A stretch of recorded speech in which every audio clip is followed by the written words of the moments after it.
Why does current in A steady state not flow in capacitor connected across A battery. सुनो प्यारे बच्चों, इसको ना आफ्टर लिख लो, आफ्टर यूनिट 5 करेंगे। ओके, वहां पे डिस्प्लेसमेंट करंट का एक कंसेप्ट आएगा प्यारे बच्चों, लिख लो after studying displacement current we will be answering this question. Okay, तब तक ऐसा लिख लो, डिस्प्लेसमेंट करंट की स्टडी के बिना इसको आंसर नहीं कर पाओगे प्यारे बच्चों, मैं बता दूंगा तो समझ में नहीं आएगा। ओके ठीक है, वेव्स वाले चैप्टर में करेंगे इसको, इलेक्ट्रोमैग्नेटिक वेव्स वाले में। ठीक है, तब तक के लिए इसको पेंडिंग छोड़ दो, हाल्ट पे छोड़ दो। चले आगे, चलो भैया नेक्स्ट क्वेश्चन कितना आसान है। 71, 72, 73 एक झटके में कर दो फटाफट। देखो, the given graph shows the variation of charge Q, अच्छा, वर्सेस पोटेंशियल डिफरेंस V, अच्छा, for two capacitors C1 and C2। ठीक है, दो। हेलो प्यारे बच्चों, आई होप कंसेप्ट में मजा आ रहा था। जस्ट एक मिनट, दो बातें आपसे शेयर करनी है। पहली बात ये कि टेस्ला क्लासेस आपके लिए प्यारे बच्चों लाइव फिजिक्स क्लासेस लेके आए हैं। कहां पे? टेस्ला क्लासेस नाम की ऐप पे प्यारे बच्चों, जहां पे मैं आपको पूरा फिजिक्स का सिलेबस ओनली एट ₹1199 में करवाने वाला हूं। क्या क्या फैसिलिटीज रहेंगी प्यारे बच्चों, आप एक काम कीजिए, ज्यादा टाइम आपका मैं नहीं लूंगा, ये सब फैसिलिटीज रहेंगी। वहां पे IIT JEE नीट सब तरह के अलग अलग बैच चले हुए हैं, प्लस बोर्ड्स का आपका बैच टारगेट 70 आउट ऑफ 70 नाम से चला हुआ है प्यारे बच्चों। वहां के लिए आपको करना क्या है, टेस्ला क्लासेस नाम की ऐप डाउनलोड करनी है प्ले स्टोर से, और वहां पे जाके डेमो सेशंस देखने हैं प्यारे बच्चों। टारगेट 70 आउट ऑफ 70 बैच में डेमो सेशंस आपको मिलेंगे। अब सिर्फ ये ही नहीं, यहां पे आप कांटेक्ट करके आप मुझसे कभी भी बात कर सकते हैं, मेल कर सकते हैं, या फिर प्यारे बच्चों एक और खास बात कि वहां पे हर चैप्टर का इंडिविजुअल कोर्स भी चला हुआ है। अगर आपको सिर्फ चैप्टर 1 करना है, मान लें एग्जांपल के लिए इलेक्ट्रिक चार्जेस एंड फील्ड करना है, जो कि 7 to 9 मार्क्स का आपका आएगा, हर चैप्टर प्यारे बच्चों ओनली एट ₹299 अवेलेबल आपको टेस्ला क्लासेस की ऐप पे, जहां पे सेशंस आपको रिकॉर्डेड फॉर्म में मिलेंगे और डाउट्स 24 घंटे के लिए मैं आपके लिए अवेलेबल रहूंगा प्यारे बच्चों। इसी कॉन्टैक्ट नंबर पे आप कॉन्टैक्ट करके मुझसे कुछ भी जानकारी ले सकते हैं, ये सारी फैसिलिटीज अवेलेबल रहेगी। बस आपसे रिक्वेस्ट एक है कि अभी जाइए टेस्ला क्लासेस नाम की ऐप डाउनलोड कीजिए और वहां पे किसी भी बैच का, किसी भी चैप्टर का डेमो सेशन देखिए और मुझसे बात कीजिए। See you soon in the next one. अपने कंसेप्ट को कंटिन्यू रखिए प्यारे बच्चों। जय हिंद। है both the capacitors have same plate separation but a plate area of C2 is greater than C1, area of 2 is greater than plate area of 1 प्यारे बच्चों। तो कैपेसिटेंस ऑफ 1 अगर epsilon naught A over D है, हाँ, तो A1 आएगा यहां पे। Capacitance of 2 epsilon not A2 over D है। D तो सेम है दोनों कैपेसिटर्स की प्लेट्स के बीच में जो डिस्टेंस है, लेकिन एरिया प्यारे बच्चों 2 वाली का ज्यादा है, तो कैपेसिटेंस हेंस लिखोगे as A2 is greater than A1, hence C2 is greater than C1।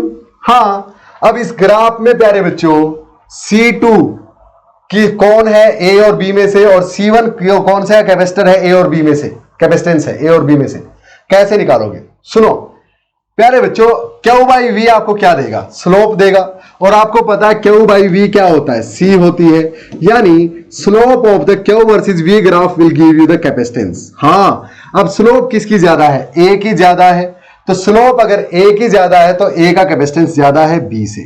समझ में आई बात? तो A का कैपेसिटेंस ज्यादा है, और ज्यादा इनमें से कौन सा है? C2, यानी ये C2 है भैया, ये C2 का ग्राफ है और ये C1 वाले कैपेसिटर का ग्राफ है। समझ में आई बात? क्या मेरी बात क्लियर है प्यारे बच्चों? पहचान लोगे ऐसे? अरे इसकी स्लोप कम है, इसका Q बाई V की वैल्यू कम है, यानी इसका कैपेसिटेंस कम है, इसके Q बाई V की वैल्यू ज्यादा, स्लोप ज्यादा, टेंजेंट थीटा के बराबर होगी। ये थीटा दे नहीं रखा तो पढ़ा नहीं, इसलिए टेंजेंट थीटा यहां पे। थीटा दिया होता स्लोप निकाल भी देते, कैपेसिटेंस निकाल भी देते। ओके, दे नहीं रखा, नो प्रॉब्लम, लेकिन इसका एंगल कम है तो इसका टेंजेंट थीटा यानी स्लोप कम आएगी, यानी इसका कैपेसिटेंस कम। इसका एंगल ज्यादा है यानी टेंजेंट थीटा ज्यादा, यानी इसका कैपेसिटेंस ज्यादा। अब ज्यादा आपने पता कर लिया C2 का है, तो यानी A C2 को रिप्रेजेंट करता है, B C1 को। बात खत्म, नेक्स्ट क्वेश्चन में चलो भैया। ओके, ऐसा क्वेश्चन आपकी डीपीपीज में डाल रखा है, 2 क्वेश्चन डाल रखे लगातार, दोनों में थोड़ा थोड़ा फर्क है, दोनों एग्जाम में पहले पूछे जा चुके हैं। नेक्स्ट, ये तो रहा आपके ऑल इंडिया 2014 सी, और जो वहां पे मैंने डाला है वो CBSE में आया हुआ है, किसी दूसरे साल में 2014 के अलावा, ये भी CBSE का ही भैया। Next, distinguish between A dielectric and a conductor. अरे सर, इतना आसान क्वेश्चन दिल्ली में 2012 में। सर दिल्ली के बच्चों के तो पूरे मार्क्स आते होंगे, क्यों इतने आसान क्वेश्चन पूछते हैं सर? ऐसा नहीं है भैया, सीबीएसई सबको बराबर कर देती है किसी न किसी वे में। किसी बार क्या होता है केमिस्ट्री का पेपर टफ, किसी बार फिजिक्स का, किसी बार बायोलॉजी का या मैथ का। लेकिन जिसने सब कुछ पढ़ रखा, अच्छे से कंसेप्ट्स को डीप में स्टडी किया, उसके लिए दिक्कत नहीं है। एक कंडक्टर वो होता है जिसके अंदर फ्री चार्जेस होते हैं प्यारे बच्चों, वो इलेक्ट्रिक करंट को अपने थ्रू फ्लो करना अलाउ करता है, अपने लैटिस के थ्रू फ्री इलेक्ट्रॉन्स मूव कर सकते हैं उसके। लेकिन एक डाइलेक्ट्रिक में जो है इलेक्ट्रिक चार्जेस बाउंड होते हैं, they are not free to move through the lattice of that material. Clear? So dielectric do not allow the free charges to move through itself और do not have free charges at all, while a conductor have free charges। अब dielectric का example आप देख सकते हैं प्यारे बच्चों, insulators, plastic, rubber, ये सारे डाइलेक्ट्रिक में ही आते हैं। कंडक्टर आपको पता है, टैप वाटर जो है, सिल्वर जो है, यानी मेटल्स, ज्यादातर मेटल्स कंडक्टर है, ज्यादातर नॉन मेटल्स डाइलेक्ट्रिक है। बात खत्म। They are just the insulators, nothing else. Define the dielectric constant of a medium. Dielectric constant को कैसे डिफाइन करोगे सर? कम से कम भी 4 तरीकों से डिफाइन कर सकते हैं। देखो पहले चैप्टर में लगे थे पढ़ने, K is equal to F in vacuum by में एफ इन मीडियम, प्यारे बच्चों, है ना? हाँ, 2 चार्जेस को वैक्यूम में रखोगे, उन्हीं 2 चार्जेस को मीडियम में रखोगे, तो जो वैक्यूम में फोर्स लगा उनके बीच, उसको मीडियम वाले फोर्स से डिवाइड कर दो, तो उनका बीच का, उस मीडियम का डाइलेक्ट्रिक कांस्टेंट आ जाएगा। Electrical absolute electrical permittivity of a medium को अगर absolute electrical permittivity of free space से डिवाइड कर दोगे तो भी आपके पास ये आ जाएगा। हाँ, या फिर अब नया जो पढ़ा प्यारे बच्चों, capacitance of a capacitor having a medium in between its plates, अगर उसको आप डिवाइड कर दोगे किससे? Capacitance of that capacitor when there was vacuum in between the plates, तो डाइलेक्ट्रिक कांस्टेंट आ जाएगा। तो आप कैसे भी डिफाइन कर दो, ratio of capacitance of a capacitor when there is a medium in between its plates will give us a 2 when there is capacitance when there is vacuum in between its plates. That ratio will give us the dielectric constant of that medium between the plates. या फिर ऐसे define कर दो प्यारे बच्चों, if you will divide the absolute electrical permittivity of a medium with the absolute electrical permittivity of vacuum, that will give you the dielectric constant of that medium. Clear? इसी को relative electrical permittivity भी बोलते हैं उस medium की, या फिर इसके फॉर्म में दिखा दो, मर्जी आपकी। यूनिट क्या होगी भैया? फोर्स से फोर्स डिवाइड करोगे, नन, कुछ नहीं आया। फेराड से फेराड डिवाइड करोगे, कुछ नहीं, तो इट इज यूनिटलेस। यूनिटलेस होता है प्यारे बच्चों डाइलेक्ट्रिक कांस्टेंट। समझ में आई बात? Unitless and dimensionless as well. लिख दोगे भैया? This was your question number 43। आगे चलो प्यारे बच्चों, नोटबुक एंड पेन के साथ रेडी हो जाओ अपने 2 मार्क्स के क्वेश्चंस को सोल्व करने के लिए। फटाफट पॉज करो और इन दोनों क्वेश्चंस को एक बार सोल्व करके खुद से देखो, फिर मेरे वाले से मैच करना है। Do it fast. 74th में तो कुछ है ही नहीं भाई। 2 capacitors are connected in series, draw expression for the equivalent capacitance of the combination. कर चुके हैं, डेरिवेशन में आपको बता चुका हूं प्यारे बच्चों, यहां करेंगे नहीं। कर चुके सेशंस में, पेज पलटिए अपने, वहां करवा रखा मैंने, हो जाएगा। चलिए भैया, तो ये कितना आएगा? Capacitance in series 1 over C in series will be equal to 1 over C1 plus 1 over C2 प्यारे बच्चों। क्लियर? चलो भाई आगे। 2 स्लैब्स हैं, डाइलेक्ट्रिक कांस्टेंट एक का 2K है और एक का K है।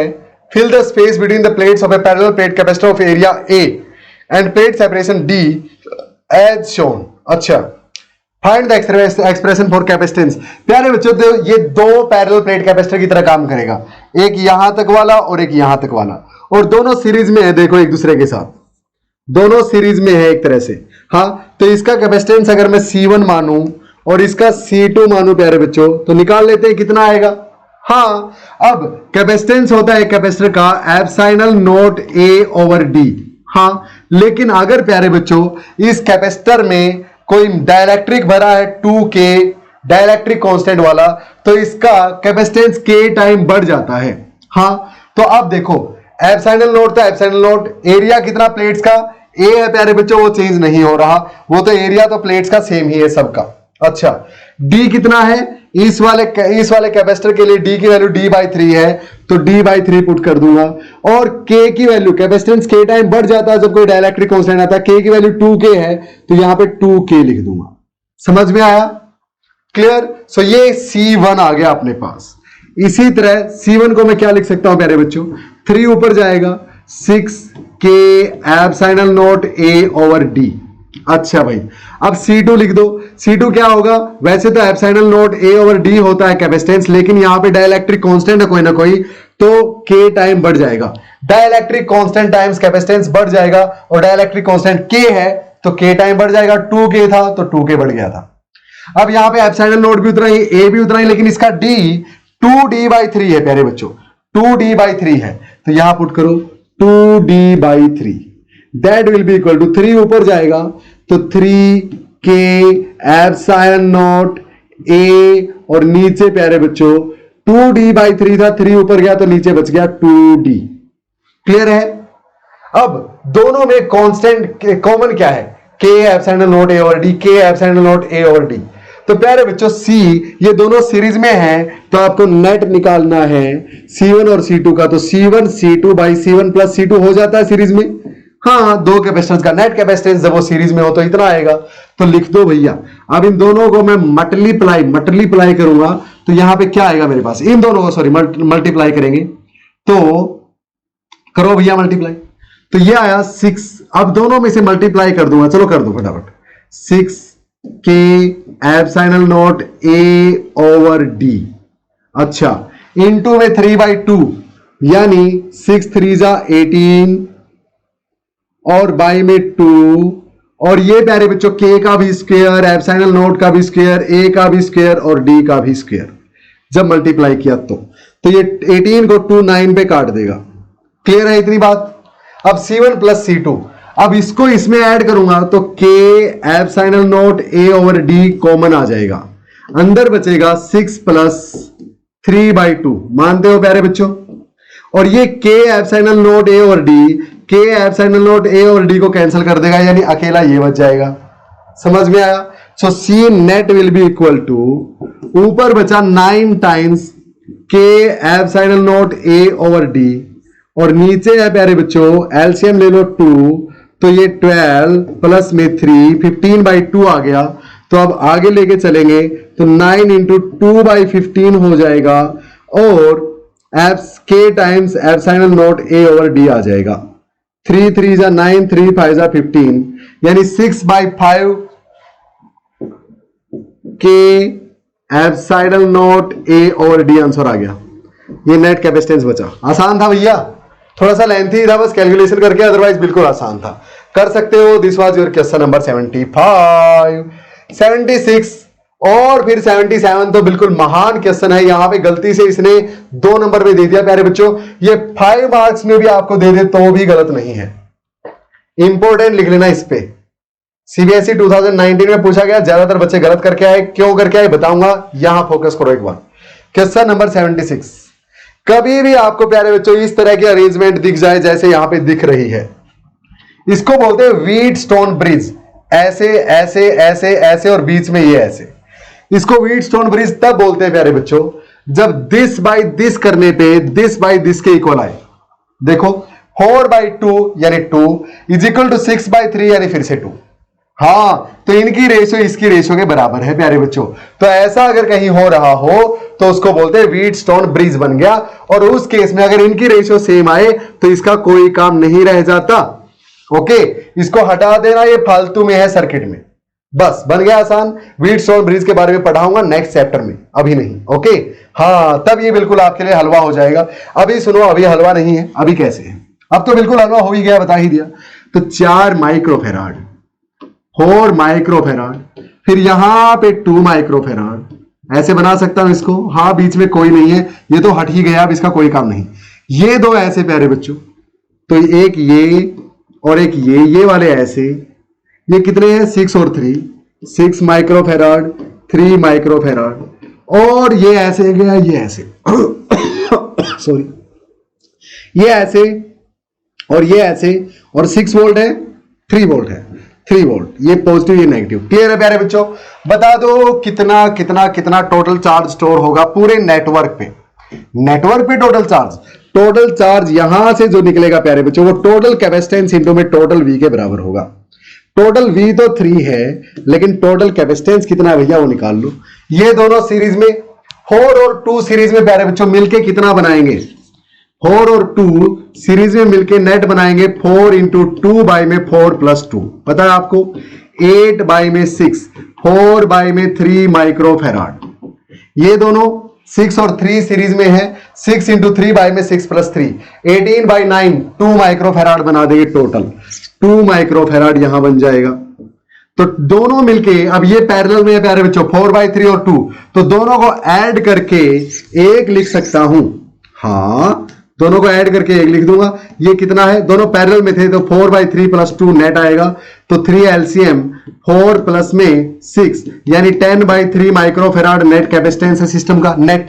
तो यहां से कितना चार्ज चलेगा, नेट कैपेसिटेंस जो था सिस्टम का 10 बाई 3 माइक्रो फैराड और इंटू में V3 वोल्ट, 3 से 3 कैंसिल, यानी 10 माइक्रो कूलम प्यारे बच्चों टोटल चार्ज, टोटल मिला के सारे ही चारों कैपेसिटेंस में मिला के 10 माइक्रो फैराड चार्ज स्टोर हो जाएगा।